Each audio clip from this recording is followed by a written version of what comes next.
Hello everyone, this is Arif Khan.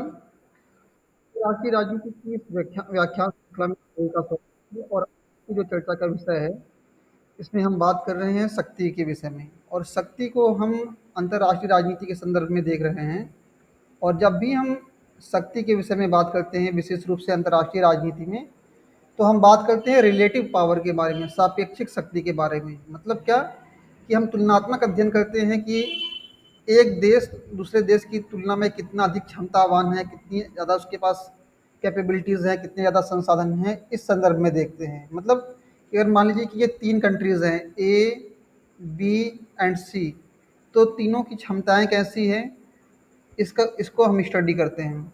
और अगर हम बात करें अंतर्राष्ट्रीय राजनीति की, तो ये जो पूरी अंतर्राष्ट्रीय राजनीति है, ये जो पूरी विश्व व्यवस्था है, जहाँ पर आप देखते हैं कि छोटे बड़े सभी राज्य हैं, और ये सभी राज्य आपस में संप्रभु हैं, सॉवरेन कंट्रीज़ हैं। आपस में ये सभी राष्ट्र क्या हैं, संप्रभु हैं। और अगर अंतर्राष्ट्रीय विधि के दृष्टिकोण से देखें, तो चूंकि ये सभी जो राष्ट्र हैं सॉवरेन हैं, संप्रभु हैं, तो ये सभी राष्ट्र समान हैं, एक जैसे हैं। एक जैसे हैं इसका मतलब क्या, कि इनके पास भी अपनी खुद की जनसंख्या है, खुद का एक टेरिटरी है, इनके पास अपनी खुद की एक गवर्नमेंट है, और इनके पास एक संप्रभुता है, जिसके माध्यम से वो आंतरिक और बाह्य दृष्टि से दोनों तरीके से जो है वो किसी भी प्रकार के फैसले ले सकते हैं। लेकिन इन सब सारी चीज़ों के बावजूद अगर हम देखें, फॉर एग्जांपल पॉपुलेशन की अगर हम बात करें, जो जनसंख्या है उसके अगर विषय में हम बात करें, तो पॉपुलेशन की अगर हम बात करें, तो हो सकता हो कि सारे देश की जो जनसंख्या एक जैसी ना हो सकता हो कि किसी देश की जो जनसंख्या वो तकनीकी दृष्टि से वो बहुत ही स्मार्ट हो, इंटेलिजेंट हो, वहाँ पे इंजीनियर्स ज़्यादा हों, डॉक्टर्स ज़्यादा हों, पीएचडी होल्डर ज़्यादा हों। तो कहने का आशय ये है कि ये जो चार तत्व हैं जिनसे मिलकर के एक राष्ट्र बनता है, ये लगभग सभी के पास होते हैं चारों एलिमेंट, तभी तो वो नेशन स्टेट बनता है। लेकिन जो उसकी क्षमताएं हैं, जो कैपेबिलिटीज़ है, मतलब क्या, ये जो चार एलिमेंट है जिनसे बन करके ये ये राज्य बना हुआ है, पॉपुलेशन हो गई, टेरिटरी हो गई, मतलब ये जो इसका क्षेत्रफल है, एरिया है, यहाँ की जो गवर्नमेंट है, जो सरकार है, या जो इसकी संप्रभुता है, तो ये सारी चीज़ें एक जैसी नहीं होती हैं, असमान होती हैं। सबकी जो क्षमताएं हैं वो असमान होती हैं। और अगर आपने मार्गेंथाउ की जो हमारी वीडियो, जो पिछली वीडियो थी, उसको आपने देखा होगा, तो वहाँ पे आप सिक्स प्रिंसिपल्स की बात करें, जो मार्गेंथाउ की थ्योरी में जो जो छह सिद्धांत हैं, उन सिद्धांतों को अगर आप देखेंगे, तो वहाँ पे जो दूसरा और तीसरा जो उनका सिद्धांत है, उसकी अगर हम बात करें, तो वो क्या, किस तरह से लिखते हैं कि वो राष्ट्रीय हित को शक्ति के संदर्भ में परिभाषित करते हैं। National interest defined in terms of power, राष्ट्रीय शक्ति को, राष्ट्रीय हित को शक्ति के संदर्भ में, मतलब क्या, कि शक्ति ही एक ऐसा साधन है, शक्ति ही एक ऐसा माध्यम है, जिसके ज़रिए से एक राज्य, एक नेशन स्टेट अपने हितों की सुरक्षा करता है। और ये चीज़ें आपको लगभग लगभग जितने भी यथार्थवादी विचारक हैं उनके चिंतन में, उनके दर्शन में देखने को मिलेगी। और एक चीज़ ये भी, कि शक्ति और राष्ट्र हित के बीच में वो एक तरह से कनेक्शन इस्टेब्लिश करने की कोशिश करते हैं। और साथ ही साथ ये भी कहते हैं कि राष्ट्रहित का कोई निश्चित अर्थ नहीं होता। और यहाँ पे देखिए, शक्ति के दो एस्पेक्ट हैं, शक्ति के दो पहलू हैं। एक तो ये है कि शक्ति क्या है, कि अपने आप में एक मीन है, एक मीन्स, एक मीन्स है, एक साधन है, एक साधन है। और अपने आप में एक क्या है, कि ये गोल भी है, ये एक अपने आप में एक इंड है, अपने आप में एक लक्ष्य भी है। और अगर आपने कौटिल्य को पढ़ा होगा, कौटिल्य का जो सप्तांग सिद्धांत है उसके विषय में पढ़ा होगा आपने, और कौटिल्य का आपने जो अंतर्राष्ट्रीय राजनीति से संबंधित जो उनका मंडल सिद्धांत है उसको आपने पढ़ा होगा, तो अपने अपनी बुक अर्थशास्त्र के अंदर वो एक शब्द का इस्तेमाल करते हैं, राजदंड। अगर आपने कौटिल्य की पॉलिटिकल फिलॉसफी को पढ़ा होगा, तो वहाँ पे आपको एक टर्म देखने को मिलेगा, राजदंड, जिसको आप शक्ति भी कह सकते हैं या सॉवरेंटी भी कह सकते हैं। तो वो कहते हैं कि ये जो राजदंड है, इसका एक विशेष उद्देश्य है। और क्या उद्देश्य है, मतलब इस राजदंड के माध्यम से, इस शक्ति के माध्यम से आप उन चीज़ों को हासिल करने की कोशिश करते हैं जो अर्जित नहीं हैं। जो चीज़ें अभी तक आपको अर्जित नहीं है, जो चीज़ें अभी आप तक आपको प्राप्त नहीं है, आप उनको प्राप्त करने की कोशिश करते हैं। और जिन चीज़ों को आपने प्राप्त कर लिया, एक्वायर कर लिया, उसको आप क्या करते हैं, उसको करते हैं, उसको सुरक्षित रखने की कोशिश करते हैं।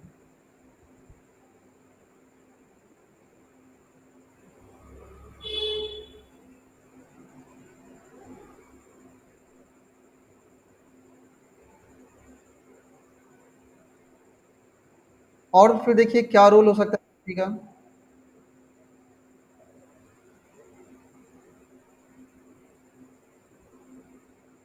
System load is heavy, I think यहाँ कई फाइलें ओपन हुई हैं, इसको मैं क्लोज कर दे रहा हूँ।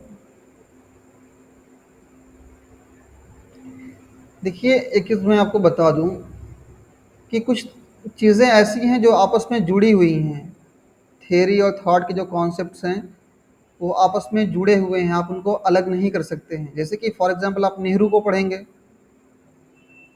खैरुल जला जहाँ कुछ कह रही हैं क्या आप? हैंड रेस कर रखा है आपने।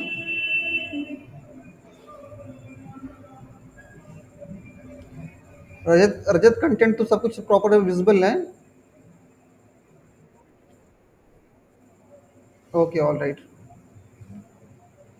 तो ये जो सारी चीज़ें हैं, आप जैसे थॉट और थियरी की बात बात करें या आईआर की बात करें, ये सारे कॉन्सेप्ट आप आपस में जुड़े हुए हैं। कैसे जुड़े हुए हैं? फॉर एग्जांपल आप नेहरू को पढ़िए।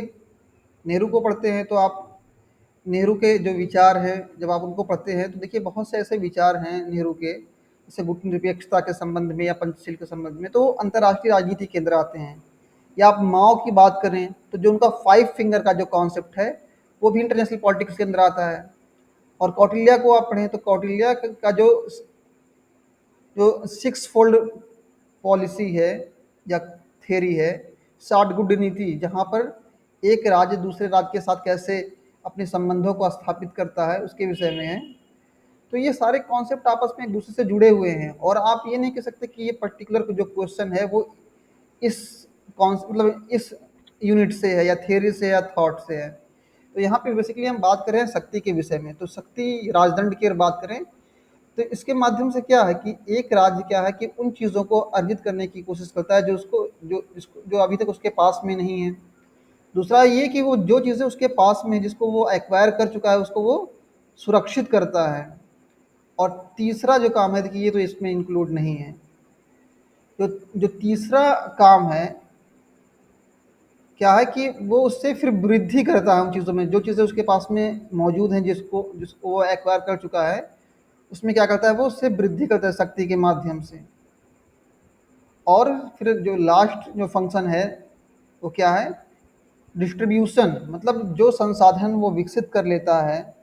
जैसे कि फॉर एग्जांपल इंडिया ने तकनीकी क्षेत्र में विकास कर लिया, तो वो जो टेक्नोलॉजिकल डेवलपमेंट है, बेसिकली कोई राष्ट्र किस लिए करता है? ताकि वो अपने उस राज्य की सीमा के अंदर जो रहने वाले लोग हैं उनको वो एक बेहतर ज़िंदगी दे सके, उनके हितों की सुरक्षा कर सके। बेसिकली अगर नेशनल इंटरेस्ट के बारे में जब आप बात करते हैं तो नेशनल इंटरेस्ट क्या है, मतलब क्या कि कैसे आप जो है अपने देश के अंदर रहने वाली जो जनता है, जो आवाम है, उसके हितों की सुरक्षा कर सके।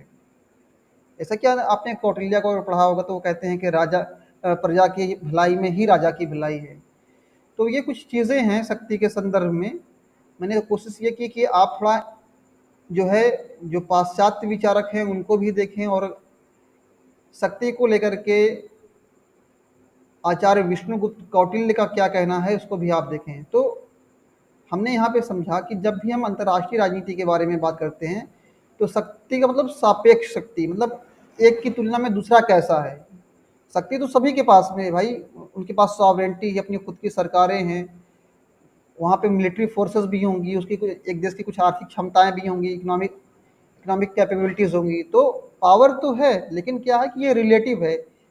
अब देखिए चाइना का एग्जाम्पल ले लें हम, इंडिया का एग्जाम्पल ले लें और पाकिस्तान का ले लें, तो हम देखें अगर तुलनात्मक दृष्टि से देखें तो चाइना हमसे कहीं ज़्यादा स्ट्रांग है हर एक पॉइंट ऑफ व्यू से। इंडिया की जीडीपी का 4 गुना 5 गुना बड़ी जीडीपी है चाइना की। पाकिस्तान को देखें तो इंडिया कहीं ना कहीं सापेक्षिक दृष्टि से, रिलेटिव पर्सपेक्टिव से आप देखें तो इंडिया स्टेबल है, बेहतर है पाकिस्तान की तुलना में। तो इस तरह से हम देखते हैं कि अंतर्राष्ट्रीय राजनीति के अंदर जो है, जो राज्यों के बीच जो संबंधों का संचालन होता है वो कैसे होता है, शक्ति के माध्यम से। और शक्ति के दो स्वरूप हैं। पावर टू, पावर टू का मतलब क्या, किसी काम को करने की शक्ति, किसी काम को करने की शक्ति।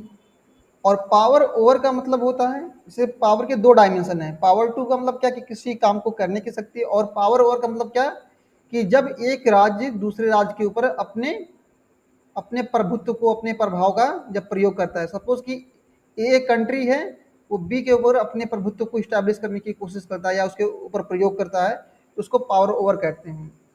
तो जब पावर टू की बात करें तो कहने का मतलब क्या कि एक राज्य की अपनी क्षमताएं, जिसके माध्यम से वो किसी एक निश्चित उद्देश्य को, किसी निश्चित लक्ष्य को जो है वो हासिल करता है। जैसे कि फॉर एग्जांपल इंडिया की बात करें, इंडिया ने क्या किया, इंडिया ने विषम परिस्थितियों को के होते हुए भी उसने न्यूक्लियर बम को डेवलप किया, न्यूक्लियर जो बम है उसको डेवलप किया। इंडिया ने तकनीकी क्षेत्र में इतना विकास किया, इस स्पेस टेक्नोलॉजी में उसने इतना विकास किया कि वो चांद तक पहुंच गया। तो ये क्या है, पावर टू है। ये इंडिया की अपनी क्षमताएं हैं जिसका प्रयोग करके उसने जो है ये साबित कर दिया कि हम अपने नागरिकों के हितों की सुरक्षा करने के लिए सक्षम हैं, या तकनीकी दृष्टि से हम किसी के ऊपर निर्भर नहीं हैं। हम अपने हितों की रक्षा, अपनी ज़रूरतों की जो पूर्ति है, जो वो हम खुद से कर सकते हैं, हमें किसी के ऊपर डिपेंड होने की ज़रूरत नहीं है।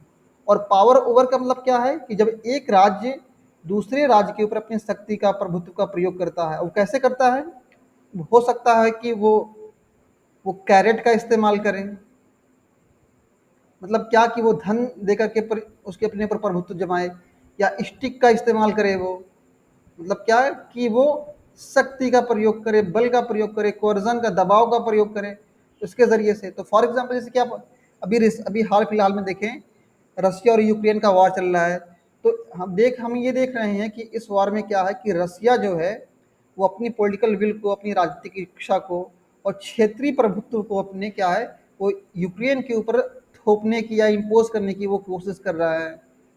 तो शक्ति के दो स्वरूप हैं। पावर टू मतलब किसी कार्य को करने की क्षमता, जो कैपेबिलिटी है आपके अंदर, हाँ, किसी लक्ष्य को हासिल करने की, किसी टारगेट को अचीव करने की। और पावर ओवर का मतलब क्या कि जब आप किसी के ऊपर, देखिए पावर ओवर से ही आप समझाते कि जब जब एक देश दूसरे देश के ऊपर जो है अपनी शक्ति का, अपने दबाव का जो है प्रयोग करता है, तो उसको पावर ओवर कहते हैं। और यहाँ पे कुछ परिभाषाएं दी गई हैं शक्ति के बारे में, जो एग्ज़ाम के पॉइंट ऑफ व्यू से इम्पॉर्टेंट है और आपकी परीक्षाओं में पूछी गई हैं। आज तो मैंने पेपर का पूरा ढंग से, मुझे प्रॉपर टाइम मिला आज, तो मैंने ये पेपर सारे क्वेश्चन को भी मैंने यहाँ पे इंक्लूड कर दिया इस नोट्स में। नो डाउट ये जो नोट्स है ये बाइलिंगुअल है, हिंदी अंग्रेजी दोनों भाषाओं में है, लैंग्वेज का भी कोई इशू नहीं है। और सारे क्वेश्चन इस टॉपिक से जो पूछे गए हैं वो सारे क्वेश्चन मैंने यहाँ पे ऐड कर दिए हैं। हालांकि थोड़ा सा टाइम टेकिंग होता है ये कि एक ही कंटेंट को आप दो बार लिखते हैं, एक बार हिंदी और एक बार इंग्लिश में, लेकिन फिर भी मैंने अपना बेस्ट देने की कोशिश की है। और एक चीज़ ये भी है कि जब आप इस नोट्स को पढ़ेंगे तो पावर एज ए कॉन्सेप्ट जो आपके सिलेबस में इंक्लूड है इंटरनेशनल रिलेशन के, उसको समझने में आपको आसानी होगी। और ये जो 3 से 4 पेज का ये जो डॉक्यूमेंट है, ये जो पीडीएफ फाइल है, इसको जब आप पढ़ेंगे तो इंटरनेशनल रिलेशन के आप कम से कम 10 से 15 क्वेश्चन बना लेंगे। जैसे कि फॉर एग्जांपल अगर हम बात करें, मार्गेंथाउ अपनी बुक्स पॉलिटिक्स एमंग नेशन में शक्ति को कैसे प्रभावित करते हैं, वो कहते हैं when we speak of power we mean man's control over the mind and action of other man. मतलब क्या शक्ति का मतलब क्या, शक्ति का मतलब एक व्यक्ति का दूसरे व्यक्ति के मस्तिष्क पर और उसकी गतिविधियों पर, उसके माइंड पर और उसकी गतिविधियों पर, क्रियाकलापों पर प्रभाव। मतलब आप मतलब अपनी शक्ति का इस तरह से प्रयोग करें कि किसी व्यक्ति के मस्तिष्क को, उसकी गतिविधियों को जो है आप नियंत्रित कर सकें। और पॉलिटिक्स अमंग नेशन में मार्गेंथाउ कहते हैं कि वास्तव में ये जो अंतर्राष्ट्रीय राजनीति है ये कुछ और नहीं है बल्कि शक्ति के लिए संघर्ष है। और इसी तरह आप देखें और भी थिंकर्स हैं यहाँ पे, अ, और ये सारी जितनी भी डिफिनेशन मैंने बाइलिंगुअली इंक्लूड कर दी है आपकी उसमें। और एक डेफिनेशन आप यहाँ पे देखें हैरोल्ड लॉसवेल की, मैक्स वेबर की। वैसे तो आप देखो ये थोड़ा सा, ये जो इनकी डेफिनेशन है वो स्टेट सेंट्रिक है, मतलब आप जब पॉलिटिकल थियोरी में पढ़ते हैं तो वहाँ पे इस डेफिनेशन को आप इस्तेमाल कर सकते हैं। और अगर बात करें हैरोल्ड लॉसवेल की, तो उन्होंने एक बुक लिखी थी 1936 में। इस बुक का टाइटल है politics who gets what, who gets politics who gets what when how. ये बुक 1936 में पब्लिश हुई थी।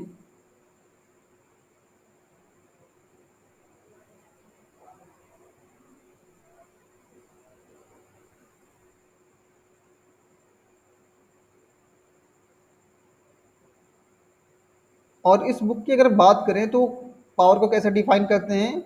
Power is the ability to influence the behaviour of others to get outcome you desire.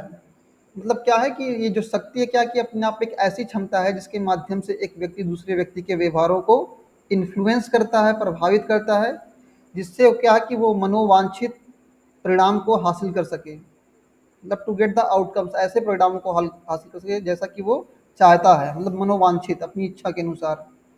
और यहाँ पे एक डेफिनेशन और भी है, और ये बहुत ही इंपॉर्टेंट डेफिनेशन है। और यहाँ पे मैं पॉइंट आउट करना चाहूँगा कि आप देखें इंटरनेशनल पॉलिटिक्स के अंदर एक थिंकर है जिनका नाम है जोसेफ जोसेफ नाई। और इन्होंने 2004 में एक बुक लिखी थी soft power, the means to success in world politics. Basically ये जो बुक है इसमें वो मृदु शक्ति के बारे में, सॉफ्ट पावर के बारे में बात करते हैं। और वो कहते हैं कि इसको कैसे एक साधन के तौर पे आप प्रयोग कर सकते हैं अंतर्राष्ट्रीय राजनीति में सफल होने के लिए। तो वो कुछ इस तरह से लिखते हैं, power is the ability to affect other to get outcomes one wants through coercion, payment और अट्रैक्शन। मतलब क्या यहाँ पे तीन तरीके बता रहे हैं कि किस तरह से जो है, पहली बात तो वो पावर को क्या मानते हैं कि वो अपने आप पे पावर क्या है, अपने आप पे एक एबिलिटी है, क्षमता है, और जिससे के ज़रिए से आप दूसरे राज्यों को, दूसरों को जो है अफेक्ट करते हैं, प्रभावित करते हैं। और प्रभावित करने के तरीके कौन कौन से हैं? कोअर्जन मतलब क्या कि आप शक्ति के माध्यम से, दबाव के ज़रिए से आप इन्फ्लुएंस कर सकते हैं। आप पैसे के ज़रिए से, धन के माध्यम से इन्फ्लुएंस कर सकते हैं। और आप कुछ ऐसा इंस्टांस ले सकते हैं, एक ऐसी मुद्रा बना सकते हैं। मुद्रा का मतलब यहाँ पे मनी नहीं, यहाँ मतलब यहाँ पे स्थिति से है। यहाँ पे क्या है कि एक स्टेट खुद अट्रैक्ट होकर के आपकी तरफ आ जाए, आपसे वो इंगेज करें और आपकी शर्तों पे काम करें। तो ये कुछ डिफिनीशंस हैं पावर की। और फिर आप देखें किनेथ वॉल्टेज ने डिफाइन किया है, जितने भी थिंकर्स हैं सब ने अपने अपने तरीके से इसको डिफाइन किया है। ये डिफिनीशन आप खुद से पढ़ लीजिएगा, सिंपल लैंग्वेज में है और बहुत आसान है। यहाँ पे एक थिंकर है, इसको मैं थोड़ा सा हाईलाइट करना चाहूँगा, विलियम टी आर फॉक्स को आप देखें। ये थिंकर है विलियम टी आर फॉक्स, और इन्होंने 1944 में एक बुक लिखी थी, the super powers, the United states, Britain and Soviet union, their responsibility for piece. Actually देखिए, सबसे पहले आप ये समझने की कोशिश करें कि ये जो टी आर फॉक्स है वो कौन है। ये एक बहुत बड़े विचारक हैं अंतर्राष्ट्रीय राजनीति के अंदर। और जितने भी आप देखेंगे अंतर्राष्ट्रीय राजनीति के अंदर जो थेरिस्ट हैं, लाइक आप केनेथ वॉल्टेज की बात करें, आपने केनेथ वॉल्टेज का नाम सुना होगा, जॉन मीरसाई और बहुत सारे थिंकर्स। सिर्फ सिर्फ यही नहीं कि आप, मतलब आप शुरुआती दौर में जितने भी थिंकर्स को आप देखेंगे इंटरनेशनल पॉलिटिक्स के अंदर, ये सारे थिंकर्स को इन्होंने एक तरह से इनको उन्होंने क्या किया, मॉनिटर किया है, गाइड किया है।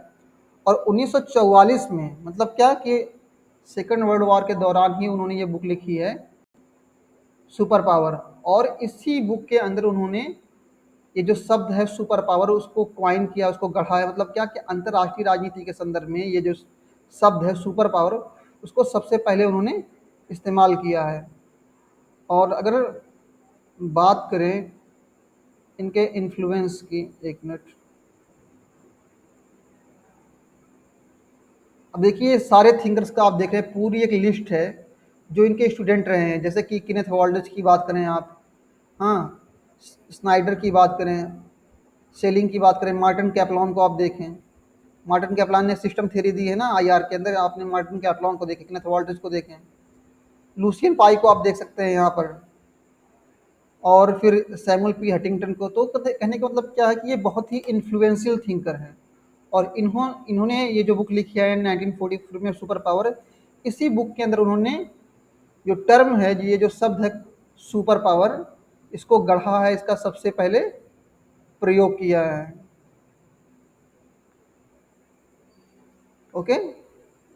और देखिए उनके डिफिनेशन को क्या कि power refers to the combined political, military and economic strength. अच्छा देखिए, अगर आप देखें शुरुआती दौर में जो थिंकर्स रहे इंटरनेशनल रिलेशन के, उन्होंने जो है हार्ड पावर वाली जो डिफिनेशन है किसी भी देश की, उसको अपनाया। हार्ड पावर का मतलब क्या कि जब भी आप हार्ड पावर के बारे में बात करते हैं तो आप ये देखते हैं कि वो जिस तकनीकी तौर पर या सैनिक दृष्टि से वो, या आर्थिक दृष्टि से कितना मजबूत है। और यही जो चीज़ें हैं जो किसी देश को जो है एक सुपर पावर बनाती हैं। और अगर हम बात करें कि पावर कितने तरह के होते हैं, पावर के टाइप्स की बात करें कि पावर कितनी तरह की होती हैं, तो सबसे पहले अगर हम बात करें हार्ड पावर की, तो हार्ड पावर का मतलब क्या कि ट्रेडिशनल पावर है, जहाँ पर आप ये देखते हैं कि एक जो देश है उसकी जो सैनिक क्षमताएं हैं वो कैसी हैं, उसके पास मिलिट्री पावर किस कैटेगरी की है, उसके पास इकोनॉमिक, जो उसके पास आर्थिक शक्ति है वो किस हद तक है।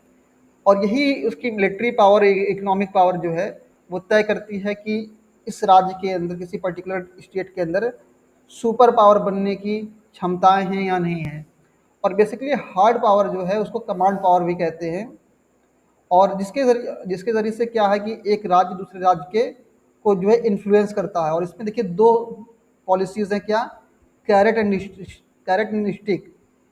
कैरेट का मतलब क्या कि जहाँ पर आप जो है इंड्यूसमेंट, एक तरह से आप क्या करते हैं, प्रलोभन देते हैं धन के माध्यम से, किसी राज्य के व्यवहार को इन्फ्लुएंस करते हैं। और स्टिक का मतलब क्या कि यहाँ पे थ्रेट से है, ठीक है ना, यहाँ पे थ्रेट से है, यहाँ पर जो कोअर्जन है, जो जो दबाव की जो राजनीति है उससे है।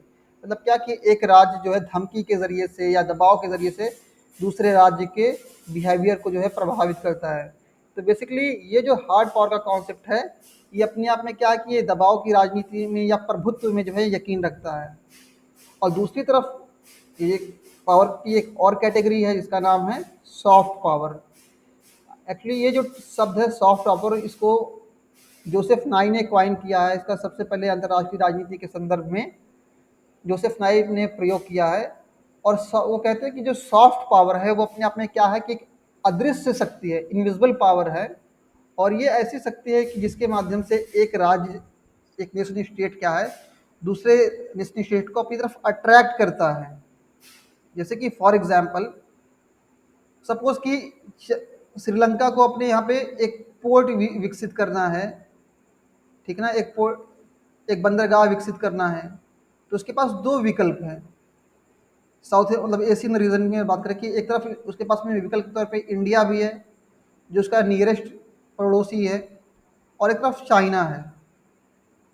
तो भारत क्या करेगा? भारत तो ऐसा नहीं करेगा कि वो उसके ऊपर, चाइना के ऊपर दबाव बनाए, सॉरी, श्रीलंका के ऊपर जो है वो दबाव बनाएगा, बल्कि वो कुछ ऐसी रियायतें देगा कि जिससे खुद ही वो अट्रैक्ट होकर के जो है ये जो प्रोजेक्ट है उसको इंडिया को दे दें। और बेसिकली सॉफ्ट पावर जो है आज के संदर्भ में अगर देखें तो बहुत ही इन्फ्लुएंशियल तरीका है, एक प्रभावशाली तरीका है, जिसके माध्यम से एक राज्य दूसरे राज्य की राजनीति को प्रभावित करता है। आप फॉर एग्जांपल आप देखें, जब हामिद करज़ई की सरकार थी तो भारत ने क्या किया, अफ़गानिस्तान के अंदर बड़े पैमाने पे उनके वहाँ का जो इंफ्रास्ट्रक्चर है वहाँ पे उसने जो है इन्वेस्ट किया। क्यों?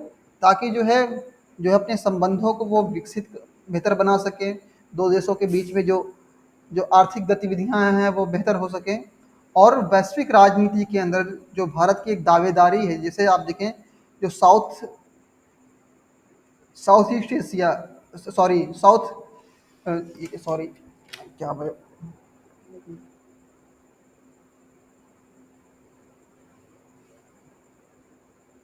साउथ ईस्ट एशिया रीजन में अगर आप देखें तो इस रीजन के अंदर जो है, और बेसिकली ये जो पॉलिसी है, इवन आप देखें इंडिया ने जो है जो लुक ईस्ट पॉलिसी को अडॉप्ट किया है, वो भी कहीं ना कहीं सॉफ्ट पावर को दर्शाता है कि जहाँ पर क्या कि एक देश ऐसी मुद्रा को, ऐसी ऐसे शेप को अडॉप्ट करता है कि जहाँ पर क्या है कि वो सैनिक माध्यम से नहीं, बल्कि क्या है कि अन्य जो विकल्प हैं उनका प्रयोग करके दूसरे राज्यों को अपनी तरफ आकर्षित करता है।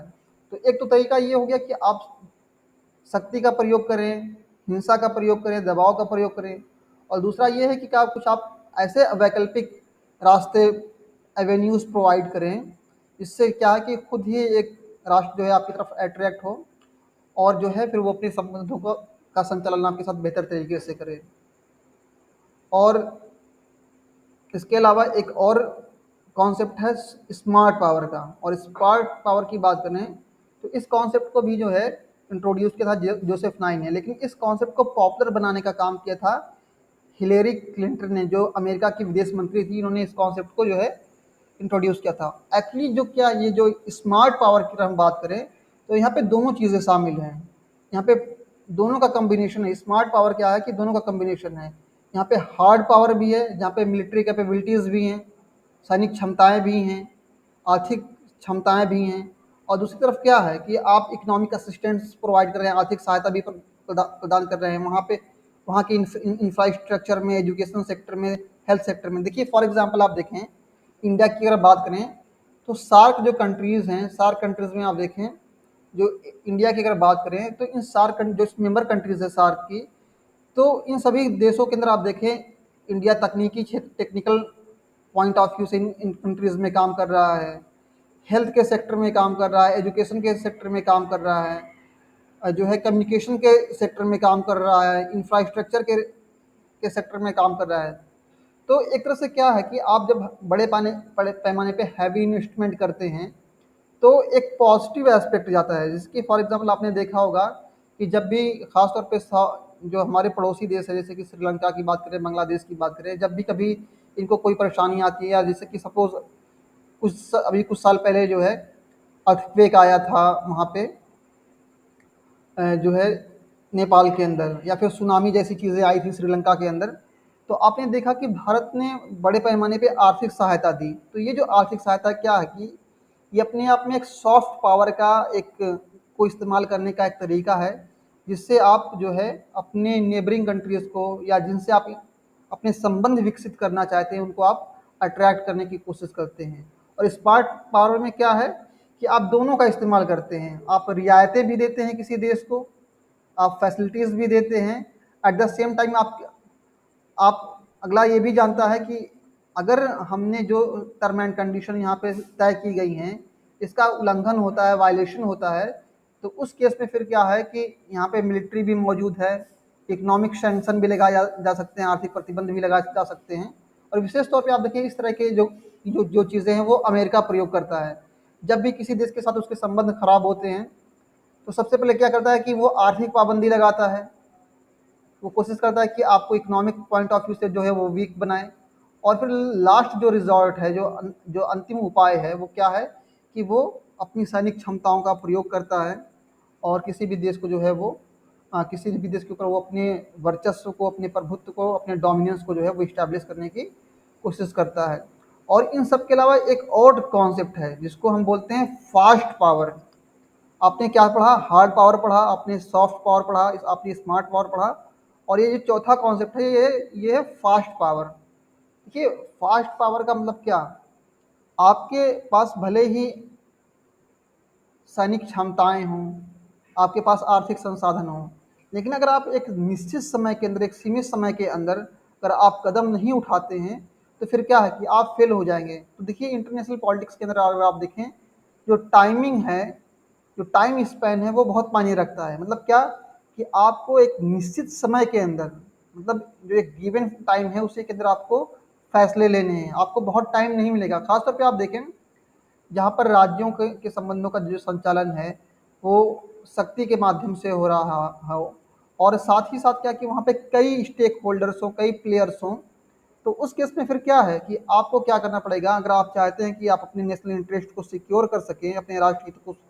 सुनिश्चित कर सकें, उसको सुरक्षित कर सकें, और साथ ही साथ अपने प्रभुत्व को, पावर को, हेजीमनी को आप इस्टेब्लिश कर सकें, तो उसके लिए आपको क्या कि फास्ट पावर के कॉन्सेप्ट को भी अडॉप्ट करना पड़ेगा। अगर फास्ट पावर के कॉन्सेप्ट की बात करें तो एक थिंकर हैं, एक थेरिस्ट है जिनका नाम है जॉन चिपमैन, इन्होंने इस कॉन्सेप्ट को इंट्रोड्यूस किया है।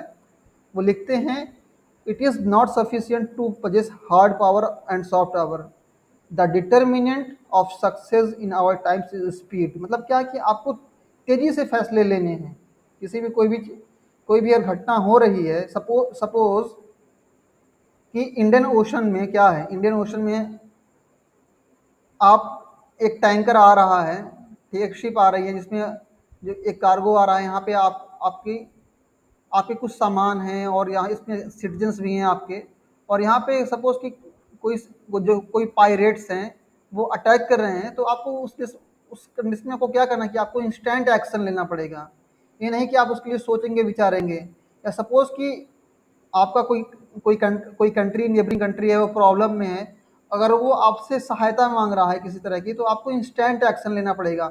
जो भी आपका मतलब फाइनल डिसीजन होगा, उसको लेकर के आपको एक इंटरनेशनल कम्युनिटी को इंस्टेंटली बताना पड़ेगा कि आपकी इस घटना पर, इस मुद्दे पर आपकी क्या राय है। आप बहुत देर तक डिले नहीं कर सकते हैं। फॉर एग्जाम्पल, जैसे कि अभी आप देखिए बांग्लादेश में हालात कैसे बिगड़ रहे हैं, तो इंडिया अभी देखिए रैपिडली वो क्या कर रहा है, कोशिश कर रहा है ना कि जो वहाँ पे जो चीज़ें जो है वो नॉर्मलाइज हो सकें। तो क्या है कि समय जो है वो बहुत मायने रखता है। और ये जो फास्ट पावर का कॉन्सेप्ट है, बेसिकली वो इस बात पे जोर देता है कि एक कंट्री को क्या है कि जल्दी फैसले लेने हैं।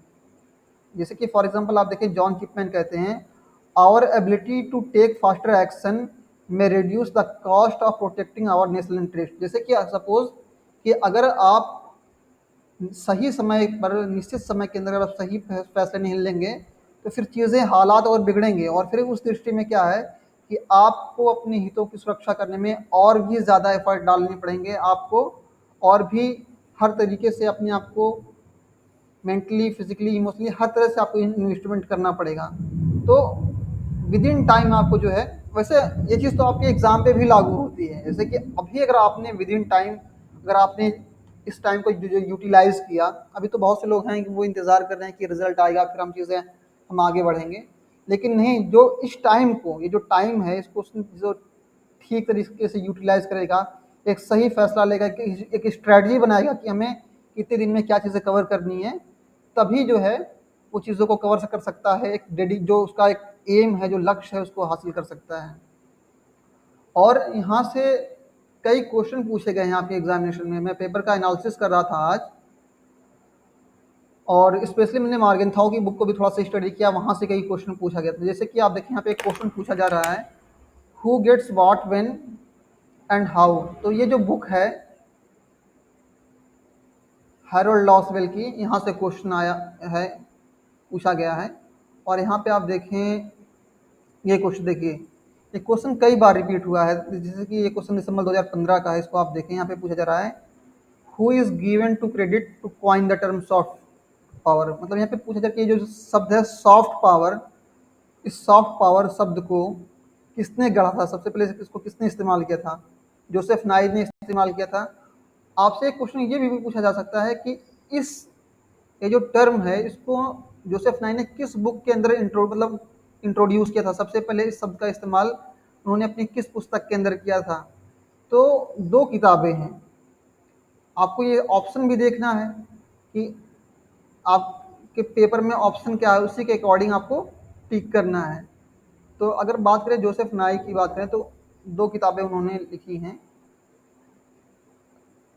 सॉफ्ट पावर करके एक लिखी है, और इसके अलावा एक बुक उन्होंने और लिखी है,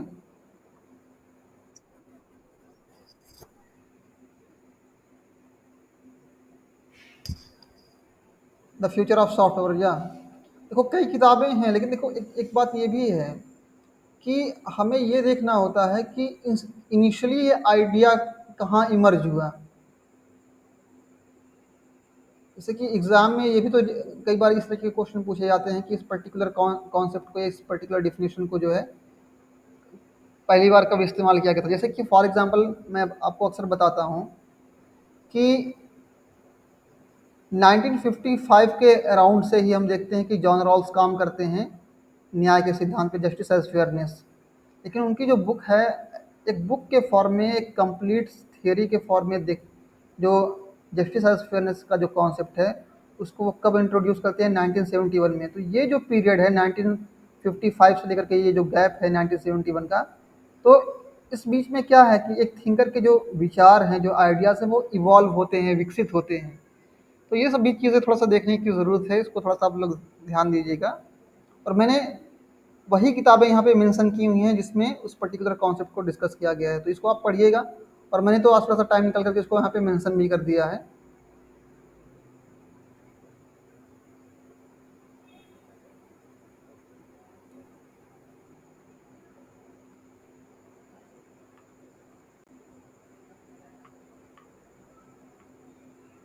यहाँ पे देखिए ये थोड़ा-सा अलग क्वेश्चन है, और अगर आपने इसको इस तरह के क्वेश्चन अटेम्प्ट नहीं किए हैं पहले और इस तरह का क्वेश्चन आपके सामने आ जाएगा एग्ज़ाम में, तो फिर आप थोड़ा-सा डाउटफुल हो जाएँगे। जैसे कि यहाँ पे पूछा जा रहा है कि soft power can be used, soft power का जो प्रयोग है वो किया जा सकता है, किसके ज़रिए से किया जा सकता है? स्टेट एक्टर के माध्यम से, राज्यों के माध्यम से। तो बिल्कुल सही बात है। स्टेट एक्टर ही, मतलब राज्य ही तो सॉफ्ट पावर का इस्तेमाल करते हैं इंटरनेशनल पॉलिटिक्स के अंदर।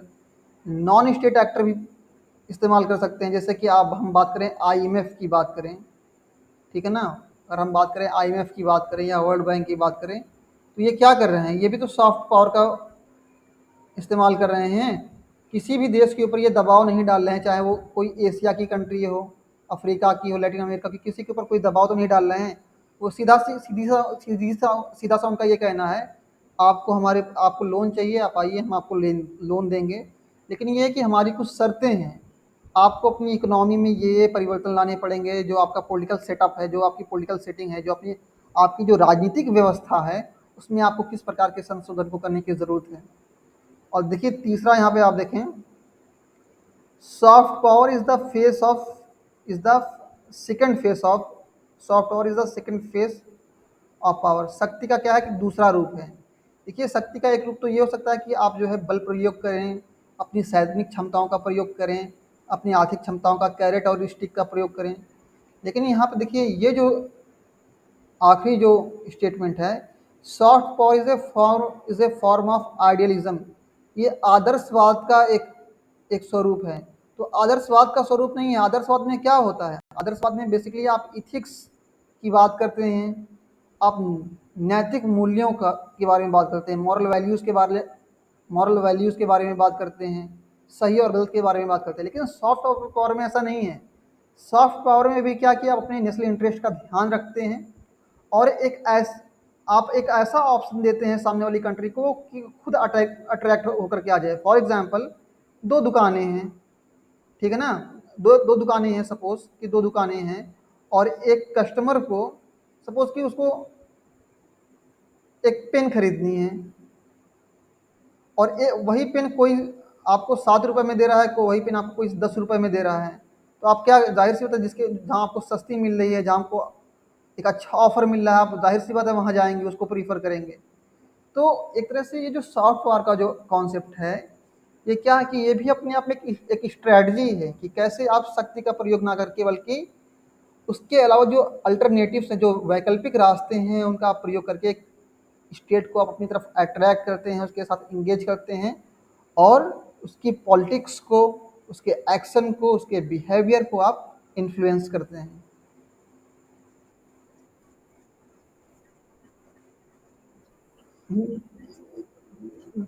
देख हाँ, देखिए वो तो मैंने आपको समझाने के लिए कह रहा हूँ, लेकिन देखिए ये बात, हम बात कर रहे हैं यहाँ पे इंटरनेशनल पॉलिटिक्स के बारे में बात कर रहे हैं। अब सपोज कि जैसे मान लीजिए कि लोग जा रहे हैं, आई अब देखिए इसको, वो तो मैंने एक आपको एग्जांपल दे दिया। अब लोग जा रहे हैं कर्ज लेने के लिए आईएमएफ से और वर्ल्ड बैंक से। तो ये वर्ल्ड बैंक और आईएमएफ क्या है? सही मायने में तो ये अमेरिका ही तो है। आईएमएफ और वर्ल्ड बैंक तो कहने को लिए, लेकिन सही मायने में जितने भी इंस्टीट्यूशंस हैं, इसके हेड कौन है? अमेरिका के सिटीजन्स हैं। और यहाँ जो शर्तें तय की जाती हैं, कौन तय करता है? अमेरिका। तो इसलिए देखिए आजकल ब्रिक्स में बड़ी हलचल चल रही है। तो ये जो ब्रिक्स बैंक जो बनेगा, अब मान लीजिए कि अब वो उसने भी दुनिया के अलग अलग देशों को सस्ता लोन देना शुरू कर दिया, और उस तरह की शर्तें नहीं रखी। तो क्या कि एक विकल्प ब्रिक्स ने क्या किया कि सॉफ्ट पावर का इस्तेमाल किया, कोई दबाव नहीं बनाया, अब एक कंट्री था, सपोज कि पाकिस्तान था, उसको लोन चाहिए, तो अब वो आईएमएफ ना जा, वर्ल्ड बैंक ना जाकर, आईएमएफ ना जाकर वो ब्रिक्स बैंक आ जाएगा वो। क्योंकि अगर हमें यहाँ पे अच्छी रियायतों पे कर्ज मिल रहा है और हमारे ऊपर ज़्यादा बर्डन नहीं बढ़ रहा है, तो फिर क्या है कि वो ब्रिक्स बैंक में आएगा, ना कि वर्ल्ड बैंक या आईएमएफ के पास जाएगा। अगेन देखिए क्वेश्चन रिपीट हुआ है। देखिए मैं ये अक्सर कहता हूँ आपसे कि आपके एग्जामिनेशन में जो क्वेश्चन है वो रिपीट होते हैं, लेकिन इसका मतलब ये नहीं कि सेम टू सेम ही होगा। जो शब्दावली है, जो टर्मिनोलॉजीज हैं, थोड़ा सा ऊपर नीचे आगे पीछे होती हैं, तो इस चीज़ को थोड़ा सा आप ध्यान रखिएगा। चीज़ें मुश्किल नहीं हैं, आप अगर सही तरीके से उसको यूटिलाइज करेंगे तो आप एग्ज़ाम को क्रैक कर सकते हैं। अगेन आप देखिए, अच्छा देखिए ये थोड़ा सा अच्छा क्वेश्चन है। जैसे कि यहाँ पे पूछा जा रहा है, which one of the following is not considered as an element of national power। मतलब राष्ट्रीय शक्ति, राष्ट्रीय शक्ति के तत्व के तौर पे, एलिमेंट के तौर पे, तत्व के तौर पे क्या नहीं है। तो सबसे पहले देखिए यहाँ पे कुछ फीचर्स दिए गए हैं, जैसे कि लीडरशिप देखिए, नेशनल कैरेक्टर देखिए कि उस राष्ट्र का चरित्र कैसा है, पार्टी सिस्टम, नेचुरल रिसोर्सेज। तो यहाँ पे पार्टी सिस्टम नहीं हुआ। 1948 में मार्गेंथाउ ने एक बुक लिखी थी जिसका टाइटल था पॉलिटिक्स अमंग नेशन, और पॉलिटिक्स अमंग नेशन के अंदर वो बात करते हैं 8 प्रकार के तत्वों के बारे में, या 8 एलिमेंट के बारे में वो बात करते हैं, जिससे एक राष्ट्र की शक्ति का जो है निर्धारण होता है। जैसे कि फॉर एग्जांपल ज्योग्राफी की बात करें, तो एक कंट्री की जो जियोग्राफिकल लोकेशन है वो बहुत मायने रखती है। अगर अगर इंडिया आज इस बात के लिए दावा कर रहा है कि हमें भी सिक्योरिटी काउंसिल में जो है एक परमानेंट सीट चाहिए, हम दुनिया के सबसे बड़े लोकतांत्रिक देश हैं, और अब तो पॉपुलेशन के मामले में भी हैं, और हमारे पास हर तरह की क्षमताएं हैं, चाहे वो सैनिक दृष्टि से हो, आर्थिक दृष्टि से हो। और ये देखिए, इवन आप देखें ज्योग्राफी की अगर बात करें तो इंडिया कहाँ पे लोकेटेड है। देखिए इंडियन ओशन में वो पूरा, ये पूरी दुनिया को एक्सप्लोर कर सकता है, लेकिन वो काम कभी भी बांग्लादेश नहीं कर सकता है, भूटान नहीं कर सकता। क्यों? क्योंकि ये लैंड लॉक कंट्रीज है। तो किसी कंट्री की जो लोकेशन है वो बहुत मायने रखता है। देखिए चाइना इंडिया से क्यों, देखिए भले ही तनाव की स्थिति बन जाती है, लेकिन आप देखें चाइना यहाँ से जो, चाइना तो इधर से ये होकर के आता है, यहाँ पे स्ट्रेट ऑफ मलक्का से होकर के आता है। अगर आप वर्ल्ड मैप देखें तो चाइना क्यों नहीं, क्योंकि अगर ये चाइना कुछ खुराफात करेगा तो इंडियन नेवी यहाँ पे युद्ध को यहीं पे रोक देगी। तो इंडिया के अंदर ये जो क्षमता है विश्व गुरु बनने की, सुपर पावर बनने की, तो कहीं ना कहीं उसकी ज्योग्राफी, किसी देश का जो भूगोल है वो तय करता है कि उसके अंदर क्षमता है सुपर पावर बनने की या नहीं। तो किसी देश की जो राष्ट्रीय शक्ति है, जो नेशनल पावर है, वो उसके भूगोल से भी तय होता है। साथ ही साथ उसके पास में संसाधन कैसे हैं, उसके पास कितने तेल के भंडार हैं, कितने मिनरल्स के भंडार हैं, खेती के लायक कितनी भूमि है, उसकी सैनिक क्षमताएं कैसी हैं, उसकी आर्थिक क्षमताएं कैसी हैं। ये उसके नेचुरल रिसोर्सेज हैं जो ये तय करते हैं कि उसकी शक्ति किस कैटेगरी की है, किस कोटि की है। इंडस्ट्रियल कैपेसिटी कि वो कितने बड़े पैमाने पर उत्पादन कर सकता है। फॉर एग्जाम्पल आप देखें, अमेरिका सेकंड वर्ल्ड वॉर में क्यों जीत गया, उसके पीछे एक रीज़न ये भी है कि उसके पास क्षमता थी बड़े पैमाने पर गोले बारूद और को तैयार करने की, तोप को, मिसाइलों को तैयार करने की। और उसने तो कुछ अलग ही किया था, दुनिया से हटके किया था उस टाइम में, कि उसने न्यूक्लियर वेपन को डेवलप कर लिया था उस टाइम में। तो कहीं ना कहीं ये क्या है कि आपकी क्षमता थी। आपके आपके जितने भी साथी थे उस टाइम में, चाहे वो ब्रिटेन हो, फ्रांस हो, या और भी जो कंट्रीज़ हैं जो उस वक्त अमेरिका के साथ थी, उस अमेरिका के ग्रुप में थी, उस अलायंस में थी। तो कहीं ना कहीं ये जो इंडस्ट्रियल कैपेसिटी थी उसने तय किया। मिलिट्री प्रिपेयर्डनेस कि आपकी जो सेनाएं हैं वो कितनी तैयार हैं। 1971 का जो वॉर था, इंडिया क्यों जीता? वो इसलिए जीता कि इंडिया को पहले से अंदाज़ा हो गया था, हमारी आर्मी पहले से तैयार थी, हमारी एयरफोर्स पहले से तैयार थी कि कैसे भी हालात होंगे हम उसके लिए तैयार हैं। और उसी की वजह से फिर क्या है कि हमें जीत मिली। पॉपुलेशन बहुत मायने रखती है, पॉपुलेशन कैसी है, एजुकेटेड है, अनएजुकेटेड है। और सबसे बड़ी चीज़ है कि पॉपुलेशन का कैरेक्टर कैसा है, वहाँ के लोग कैसे हैं, वहाँ के लोग करप्ट तो नहीं है, भ्रष्टाचारी तो नहीं है, उनका मॉरल लेवल कैसा है, उनके अंदर देशभक्ति की, राष्ट्रभक्ति की भावना कैसी है। आप देखें, अगर आपने मैकियावली को पढ़ा होगा, मैकियावली की पॉलिटिकल फिलॉसफी को, तो वो कहते हैं कि जो किसी भी देश की जो सेना है वो वहाँ के नागरिकों से मिलकर के बननी चाहिए। मतलब उसकी खुद की पॉपुलेशन जो है, उसके उसमें जो रहने वाले जो नागरिक हैं वहाँ से उसकी जो सेना है वो बननी चाहिए। क्यों? क्योंकि वो लड़ेंगे अपनी मातृभूमि को बचाने के लिए, अपने परिवार को, अपनी फैमिली को प्रोटेक्ट करने के लिए, अपने बिजनेस को प्रोटेक्ट करने के लिए, मतलब ओवरऑल अपनी कंट्री को रन करने के लिए। और उनके अंदर जो बलिदान की, जो त्याग की जो भावना एक ऐसी सेना जो देश के नागरिकों से मिलकर के बनी हो उसके पास अधिक होगी, उसकी तुलना में जो एक ऐसी सेना हो जो किराए पर जिसको आपने हायर किया हो। भाई उनको उनको क्या है, किराए की सेना होगी जहाँ से उनको पैसे बेहतर मिलेंगे, जहाँ से उनको फैसिलिटीज अच्छी मिलेंगी, और जहाँ पे रिस्क कम होगा। सबसे बड़ी चीज़ कि जहाँ पर जान जाने का जो रिस्क है वॉर के अंदर जो सबसे कम होगा, उनके फेवर में वो लड़ना पसंद करेंगे। क्यों? एक सैनिक क्यों जाएगा अपनी, जब जब पैसे के लिए वो लड़ रहा है, ना तो वो अपनी मातृभूमि को बचाने के लिए लड़ रहा है, ना अपने बीवी बच्चों को, अपनी फैमिलीज को, अपने एंसेस्टर, अपनी जो उसकी लीगेसी है उसको प्रोटेक्ट करने के लिए उन्हें क्या, उन्हें तो पैसा मिल रहा है। तो कहीं ना कहीं जो पॉपुलेशन है वो बहुत मायने रखती है, और पॉपुलेशन कैसी हो, एजुकेटेड हो, और सबसे बड़ी चीज़ ये कि ऐसी पॉपुलेशन हो कि अगर विषम परिस्थितियाँ आती हों तो खुद वो राष्ट्र सेवा के लिए जो है वो आगे बढ़े। आप देखें, इंडियन कॉन्स्टिट्यूशन के अंदर जो फंडामेंटल ड्यूटीज इंक्लूड की है उसमें एक एक तत्व, एक वो भी है कि अगर कभी विषम परिस्थितियां पड़ती हैं, आवश्यकता पड़ती है, तो आप जो है राष्ट्र सेवा के लिए आप आगे आएंगे। नेशनल कैरेक्टर कि उस राष्ट्र के जो मूल्य हैं वो कैसे हैं। इंडिया को देखिए, इंडिया ने क्या है, शुरू से इंडिया ने वसुधैव कुटुंबकम का जो है नारा दिया है। और आज भी देखें, इंडिया ने भले ही न्यूक्लियर वेपन को डेवलप कर लिया है, लेकिन इंडिया का क्या कॉन्सेप्ट है, नो फर्स्ट यूज। हाँ, कि वो न्यूक्लियर वेपन को पहले इस्तेमाल नहीं करेगा। लेकिन साथ में तो ये तो हो गया एक सॉफ्ट पावर का इंस्टांस हो गया कि हाँ चलो भाई, जो हमारे पड़ोसी हैं, चाहे नेपाल हो, भूटान हो, बांग्लादेश हो, श्रीलंका, उनको हमसे डरने की ज़रूरत नहीं है।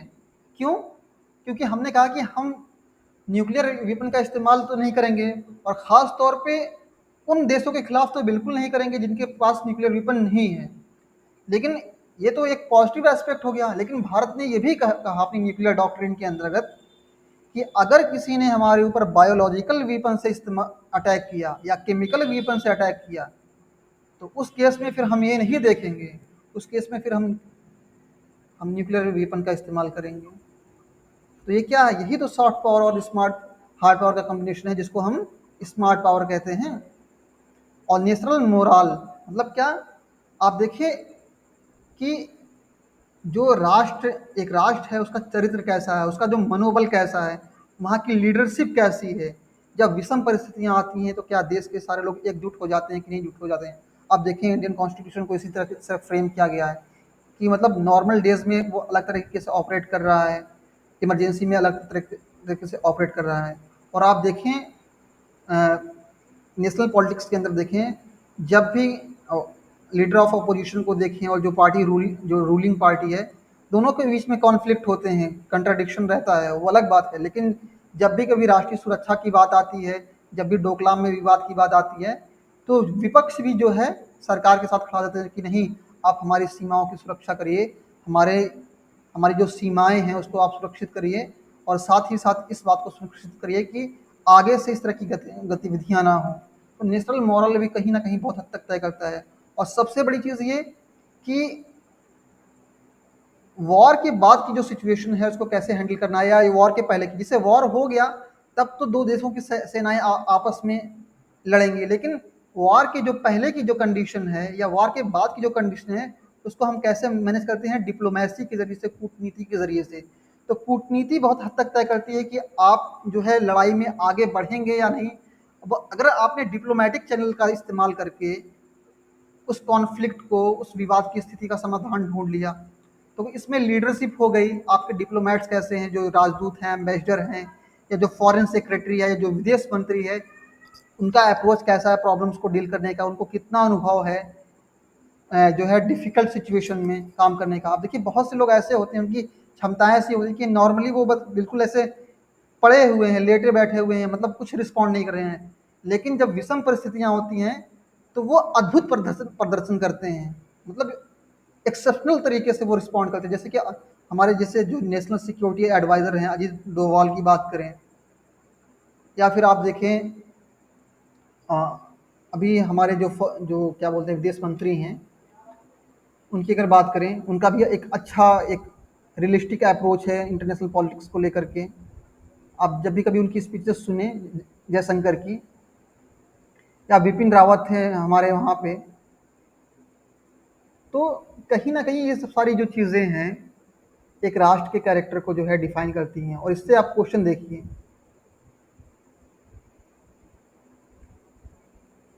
पूछा जा रहा है यहाँ पे which one of the following is not considered an element of national power. तो राष्ट्र शक्ति का तत्व के तौर पे तो मतलब नेशनल कैरेक्टर तो होगा ही, जो संसाधन है वो भी होगा, लीडरशिप भी होगा, पार्टी सिस्टम नहीं होगा, ये तो अंदर की बात है भाई।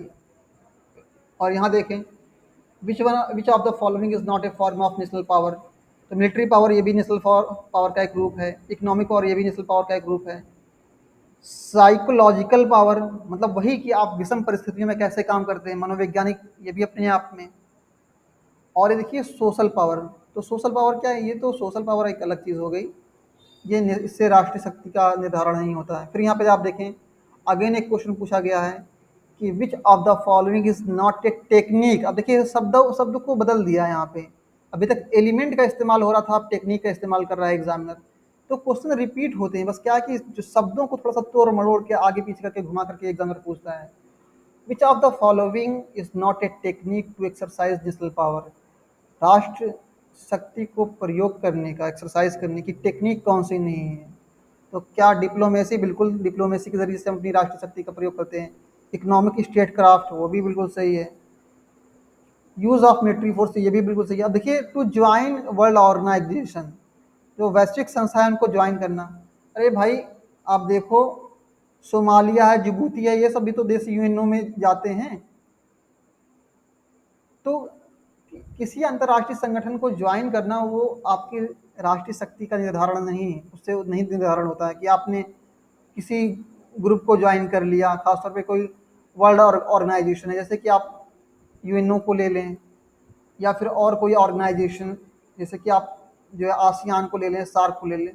तो ये सब तो वैसे भी रीजनल ऑर्गेनाइजेशन है, क्षेत्रीय संगठन है, और ये बनाए किस लिए गए हैं, इकोनॉमिक कोऑपरेशन के लिए बनाए गए हैं, आर्थिक सहयोग के लिए। So guys this is all for today. आज की क्लास में इतना ही। आई थिंक ये जो चीज़ें हमने डिस्कस की हैं एग्ज़ाम के पॉइंट ऑफ व्यू से बहुत इंपॉर्टेंट सी चीज़ें थी, और मैंने कोशिश की कि